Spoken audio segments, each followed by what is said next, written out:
SG Consultancy Services. Study MBBS in Russia, Philippines, Uzbekistan. ఒక వ్యక్తి అంటాడు పెళ్ళొద్దు ప్రపంచాన్ని చుట్టే అని.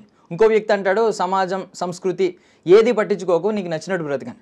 సో ఇన్స్టాగ్రామ్లో వచ్చే రీల్స్ని ఫాలో అవడం నిజంగా అది కరెక్ట్ అయిన మోటివేషనేనా, లేదు రియల్ మోటివేషన్ వేరే ఉందా? ఏమైతే తెలుసా, నాకు చాలా బాధగా ఉంది. 35 ఏళ్ళ వరకు పెళ్ళి లేవు, పెటాకులు లేవు. ఆడు 35 ఏళ్ళు పెళ్లి చేసుకొని ఏం చేస్తాడు? అంటే sorry to say this but true it's happening. అమ్మాయిలు కూడా అంతేనండి. నేను క్యారీర్ అంకుల్ ఏం క్యారీర్ అంకుల్, ఇంకా క్యారీర్ అంటే క్యారీర్ సైకిల్ ఇంకా క్యారీర్ ఏం క్యారీర్? నువ్వు పెళ్లి చేసుకుంటే క్యారీర్ సెట్ అవుతుంది. 23 ఏళ్ళకి పెళ్లి చేసుకున్నావు అనుకో, అది కరెక్ట్ ఏజ్, సూపర్గా ఉంటుంది. ఓకే, అన్ని రకాలు బాగుంటుంది, లైఫ్ తెలుస్తుంటుంది, మంచి తెలుస్తుంది, చెడు తెలుస్తుంటుంది. భార్యాభర్తలు కలిసి పని చేసుకొని అద్భుతంగా చేసుకోవచ్చు కదా. అప్పుడు 30 ఏళ్ళకి 2 పిల్లలు పుడతారు, ఒకడు 50 ఏళ్ళకి 2 పిల్లలు పెద్దగవుతారు. వీడు 35 ఏళ్ళు పెళ్లి చేసుకుంటే వీనికి పిల్లప్పుడు పుట్టాలి, ఆ సంతాన సాఫల్య కేంద్రాలకు బతికించాలి.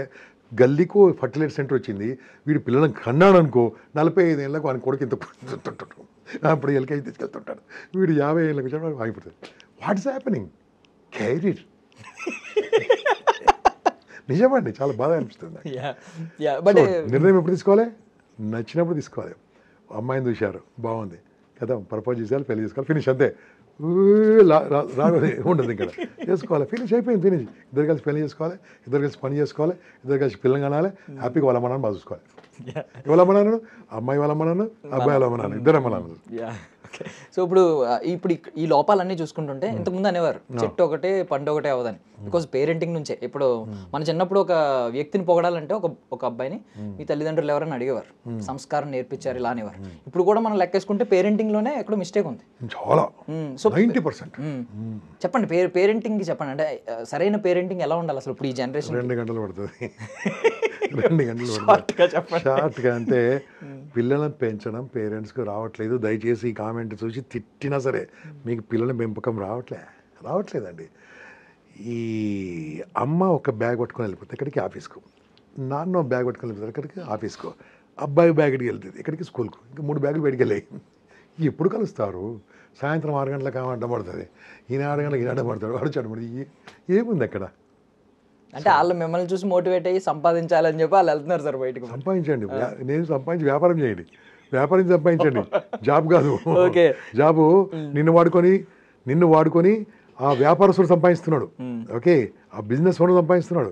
You are giving your blood and sweat to that company, but do it, no problem. But get experience, after experience start something on your own. కొద్దిగా తర్వాత సొంతంగా స్టార్ట్ చేయండి. ఎందుకు అంత లైఫ్ అంతా పాడేసుకొని ఆఫ్టర్ 40-50 తర్వాత ఏముంటుంది చెప్పండి, ఏం కనపడదు అక్కడ. అందుకోసమే నిర్ణయం తీసుకుంటే కరెక్ట్ నిర్ణయం తీసుకోవాలి. నేను ఏదైతే తప్పు చేశానో నాలాంటి తప్పు చేయకండి. ల్యాండ్ కనిపిస్తే టక్కన కొనేసేయండి. డబ్బులు లేకుంటే అప్పు చేయండి, అప్పు చేస్తే లైఫ్ సెట్ అవుతుంది. ఎందుకు సెట్ అవుతుంది? ఖర్చులు తగ్గుతాయి అన్నీ సరదా. అంటే అర్థమైంది దానికేమన్నా అర్థం కాదు. ఓకే, ఆ ఖర్చులు తగ్గుతాయి. లేకుంటే డబ్బు లేకుండా అనుకోండి అలా పాడేస్తుంటారు. నో, మనీ వాల్యూ డబ్బు పోయిన తర్వాత తెలుస్తుంది, ఉన్నప్పుడు తెలియదు. సో జనరల్లీ ఒక కేసు ఎగ్జాంపుల్గా తీసుకుంటున్నాను. ఒక గ్రాడ్యుయేట్ అయ్యాడు, ఒక చిన్న జాబ్ వచ్చింది, జాయిన్ అయ్యాడు. వాడు అనుకుంటున్నాడు మీలాగా మీరు చెప్పినట్టు ఎంటర్‌ప్రెన్యూర్ అవ్వాలి అని అనుకున్నాడు. సో ఎలా, ఒక చిన్న ఫార్ములా చెప్పండి, ఏం చేయమంటారు? ఒక చిన్న ఎగ్జాంపుల్ చెప్పండి. మీరు ఫోన్ ఉందా? ఉందండి. మళ్ళీ మోయమంటారా? లేదు, ఫోన్ మీరు మోయకండి. ఒకసారి మోసారు. ఫోన్ మిమ్మల్ని వాడుకుంటుందా, ఫోన్ మిమ్మల్ని వాడుకుంటుందా, ఫోన్ మిమ్మల్ని మీరు వాడుకుంటారా? నేను ఫోన్ వాడుకుంటున్నానండి. ఏం వాడుకుంటారు చెప్పండి? ఏదో ఓపెన్ చేసి చూసుకుంటాను. అది ఓపెన్ చేసి చూసుకుంటారంటే అది నేను వాడుకుంటుంది. ఓకే, అది నేను వాడుకుంటుంది. మీరు ఫోన్ వాడుకోండి. కాల్ చేయమంటారా ఎవరికైనా? వాడుకోండి. అది కాల్ చేస్తే ఫోన్ నేను వాడుకుంటుంది. ఎందుకు వాడుకుంటుంది? నా టైం అది తీసుకుంటుంది, బిల్లు వానికి వస్తుంది. ఓకే, ఇప్పుడు నేను వాడుకుంటుంది చూడండి. ఓకే, మీ పేరు దర్శన్, ఓకే, నా పేరు గంప నాగేశ్వరరావు. మనం ఇక్కడ కూర్చున్నాం. ఎందుకు కూర్చున్నాము? ఇంటర్వ్యూ కోసం కూర్చున్నాము. మీరు కొన్ని పాయింట్లు బహుశా ప్రిపేర్ అయి ఉంటారు. నాతో ఏం మాట్లాడాలో ప్రిపేర్ అయి ఉంటారు, ఏం అడగాలో ప్రిపేర్ అయి ఉంటారు. ఎంత టైం బట్టి ఉంటుంది దానికి? హాఫ్ అన్ అవర్ పడుతుంది. ఓకే, నా నుంచి అన్ని రాబట్టగలుగుతున్నారా మీరు? లేదు కదా. చాట్ జీపీటీకి వెళ్ళండి సార్, వెళ్ళండి. నేను కూడా వెళ్తున్నాను ఇప్పుడు. Okay, chat GPT. హలో, నమస్తే. నమస్తే, ఎలా ఉన్నారు? How can I help you today? Can you speak in Telugu please?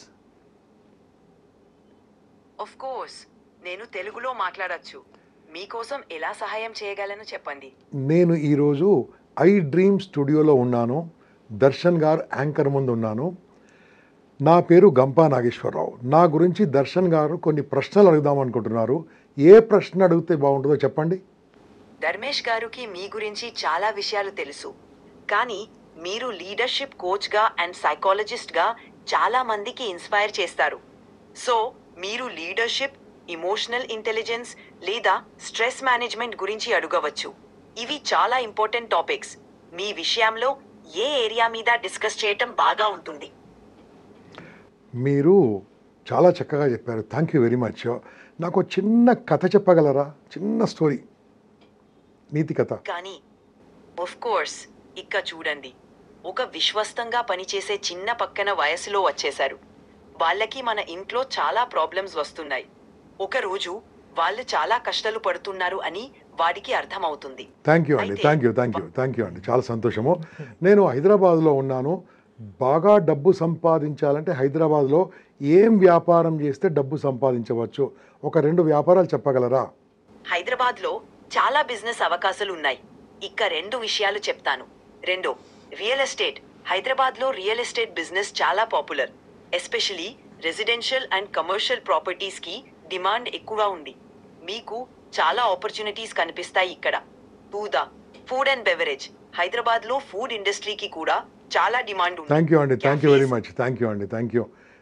చాలా సంతోషము. ప్రేమ గురించి మీ అభిప్రాయం చెప్పగలరా? ప్రేమకు సంబంధించి చాలా విధాలలో చెప్పచ్చు. ప్రతి ఒక్క సంబంధంలో ట్రస్ట్, అండర్స్టాండింగ్ అండ్ రెస్పెక్ట్ చాలా ఇంపార్టెంట్. ఒక సంబంధంలో కలిసి ఉండడం మరియు ఒక పేరునికి మార్చడం. థ్యాంక్ యూ అండి, thank you very much. Okay boss, I'm using this. చూడండి, మొత్తం టెక్స్ట్ కూడా వచ్చేసింది. అంటే ఇది నీకు చిన్న ఎగ్జాంపుల్ చెప్పాను బాస్. నేను దీంట్లో కవితలు రాయగలను, కథానికలు రాయగలను. ఓపిక ఉంటే ప్రభాస్ గారు సినిమా తీయగలను దీంట్లో. ఓకే, స్క్రీన్ ప్లే రాయగలను. నేను వచ్చే ముందు నా గురించి మీరు కనుక అడిగి ఉంటే గంపా నాగేశ్వరరావుతో నేను ఇంటర్వ్యూ తీసుకున్న క్వశ్చన్ అంటే 50 క్వశ్చన్లు ఇచ్చేది. ఎగ్జాంపుల్ చెప్తున్నాను. అంటే మనం ఎలా ప్రిపేర్ కావచ్చు, ఇది వాడుకోవచ్చు కదా. మనం ఏం చేస్తున్నాము, వాడుకుంటున్నాం, మనం వాడుకుంటుంది. ఏదైనా అంతే. ఇది ఒకటే కాదు బాస్, ఇంకెన్నున్నాయి దీంట్లో. ఎన్ని యాప్స్ ఉన్నాయి, 100 యాప్స్ ఉన్నాయి. నేను దీంట్లో నేనే చిన్న ఫ్రేములు తయారు చేసుకుంటాను, ఇమేజ్లు తయారు చేసుకుంటాను. నా యూట్యూబ్లో పెట్టాల్సిన వీడియోలు నేనే ఎడిట్ చేసుకుంటాను, నేనే పెట్టుకుంటాను. 40,000 50,000 జీతం నేనే చేసుకుంటాను. ఓకే, అన్నీ అయిపోతుంది. I'm getting money also, revenue also. Facebook నుంచి డబ్బు వస్తుంది నాకు, ఇన్స్టాగ్రామ్ నుంచి డబ్బు వస్తుంది నాకు. ఎలా వస్తుంది చెప్పండి? దీన్ని వాడుకుంటే ఇది మనం వాడుకుంటుంది. ఈ చాట్ జీపీటీ చాలండి, నెలకు ₹1,00,000 సంపాదించవచ్చు. సరిగ్గా నేర్చుకుంటే నెలకు ₹1,00,000 సంపాదించవచ్చు. మన యూత్ అలా చేస్తున్నారా చెప్పండి? నేర్చుకోవడానికి ఎంత టైం పడుతుంది? 15 రోజులు పడుతుంది. రోజు 2 గంటలు కూర్చొని నేర్చుకుంటే 15 రోజుల్లో ఎక్స్పర్ట్ కావచ్చు. చాట్ జీపీటీ పైన చాట్ జీపీటీ కావచ్చు, ఇంకా 4-5 ఉన్నాయి అనుకోండి, మైక్రోసాఫ్ట్ కోపైలట్ కానీ అన్నీ ఉన్నాయి. నేర్చుకుంటున్నారా? నేర్చుకోవట్లేదే. మీరు ఇంతకుముందు చెప్పిన టైం అంతా వేస్ట్ చేస్తున్నారు. అలా వేస్ట్ చేయకుండా, టైం అనేది తిరిగి రాదు దర్శన్, టైం అనేది తిరిగి రాదు. డబ్బు పోతే తిరిగి వస్తుంది, పేరు పోయినా తిరిగి వస్తుంది, వాల్యూ పోయినా తిరిగి వస్తుంది, క్యారెక్టర్ పోయినా తిరిగి వస్తుంది. నేను పెద్ద డైలాగ్ చెప్తున్నా. టైం పోతే తిరిగి రాదు. సూపర్. నేర్చుకోవాలి. నేర్చుకోవడానికి ఇంగ్లీష్ ఏమంటారు? లెర్నింగ్. ఎల్ తీసేస్తే ఏముంది? ఎర్నింగ్. అంతే. సో లెర్నింగ్ ఉన్నోడికి ఎర్నింగ్ ఉంటుంది, లేకుంటే ఉండదు boss. So this is what I want to say. చాలా అద్భుతంగా ఉంది మీతో మాట్లాడుతుంటే. వెరీ హ్యాపీ అండి. అంటే యాక్చువల్లీ మేము చిట్ చాట్ విత్ జిఎన్ఆర్ అనుకున్నాం, Gampa Nageswara Rao. But chat GPT వచ్చింది మధ్యలో, జిఎన్ఆర్ కరెక్టే అండి. కానీ ఇప్పుడు మన మీద ఎలా ఉంటుందంటే దీంట్లో ఇది నేర్చుకున్నాకు ఇది నేర్చుకోవచ్చు. నేను ఈ 63 ఏళ్ళ వయసు, స్టిల్ ఐఎమ్ లెర్నింగ్ ఎవ్రీడే. కొత్త విషయాలు నేర్చుకుంటూనే ఉంటాను. 4 రోజుల క్రితం దుబాయ్లో వెళ్ళినప్పుడు నన్ను ఒక 15 నిమిషాలు 20 నిమిషాలు మాట్లాడమన్నారు. విన్న తర్వాత నెక్స్ట్ డే మొత్తం మాట్లాడాను, 1 డే మాట్లాడాను. ఇప్పుడు ప్రతిరోజు నైట్ 9 అంటే ఇండియా ప్రకారం 9 ప్రకారము ఎవ్రీడే ఇంకో 15 రోజులు మాట్లాడుతున్నాను వాళ్ళతో. తెలియదండి వాళ్ళ గురించి ఏం మాట్లాడాలో, నేను నేర్చుకొని మాట్లాడుతున్నాను, వాళ్ళకి ముందుకెళ్తున్నాను. అంటే ఎప్పుడైనా సరే నేర్చుకోవడం ఆపకండి. సో థ్యాంక్ యూ అండి. సార్, ఫైనల్ క్వశ్చన్ ఒక్కటి అడుగుతున్నాను. అంటే ఇది వ్యక్తిత్వానికి సంబంధించింది. ప్రాబ్లం ఏంటంటే గ్రాటిట్యూడ్. చాలా మందికి డబ్బు అప్పు తీసుకుంటున్నారు, తిరిగి ఇవ్వట్లేదు. ఎగ్గొట్టి తిరుగుతున్నారు. అంటే వాళ్ళు ఆదాయపరంగా ఉన్నారు, అంటే డబ్బు తెచ్చుకోవడం తప్ప తిరిగి ఇవ్వడం లేదు. అంటే సహాయం చేసిన చోట కూడా ఎక్కడ ఇస్తున్నారు చెప్పు, నేను కూడా వస్తాను. నా దగ్గర కూడా తీసుకున్న వాళ్ళు ఫోన్లు ఎత్తట్లేదు సార్. ఎప్పుడు ఇచ్చారు చెప్పు, నేను కూడా వస్తాను. ఇచ్చిన వాడిది తప్పు కాదు, తీసుకున్న వాడిది తప్పు కాదు. ఓకే, అసలు ఇవ్వాలనిపించింది ఎందుకు చెప్పండి ఫస్ట్ ఆఫ్ ఆల్. వాడు అడిగాడని కాదు, ఇవ్వడం కాదు, నేను చెప్పింది మీరు చెప్పాలి, మార్చొద్దు. చెప్తారా? అందరితోని మంచి మనిషి అని అనిపించుకోవడం మనిషికి ఉన్న ఒక పెద్ద రోగం. అంతే కదా. డబ్బులు అడిగితే మంచోడు అనిపించుకొని డబ్బులు ఇస్తున్నాడు. ఎవడేమన్నాడు? వాడు ఇస్తాడా? అడిగి చూడు, అడుగు, ఏమంటాడు? మొహమాటం అనే ఒక పెద్ద దుర్గుణం. మొహమాటం అనేది రోగం. ఆ రోగం ఉన్నంతవరకు మనిషి భయపడడు. ఓకే అండి. Super sir, super. Thank you so much sir. చాలా విలువైన మాటలు చెప్పారు. ఇలా మాకు అప్పుడప్పుడు కనిపిస్తూ ఉండండి, ఎలాగో యూట్యూబ్ లో కనిపిస్తున్నట్టు మా స్టూడియోలో కూడా కనిపించండి. ప్రిపేర్ అయ్యండి. Thank you so much. Good luck. Thank you. That's all for now. This is Darshan signing off.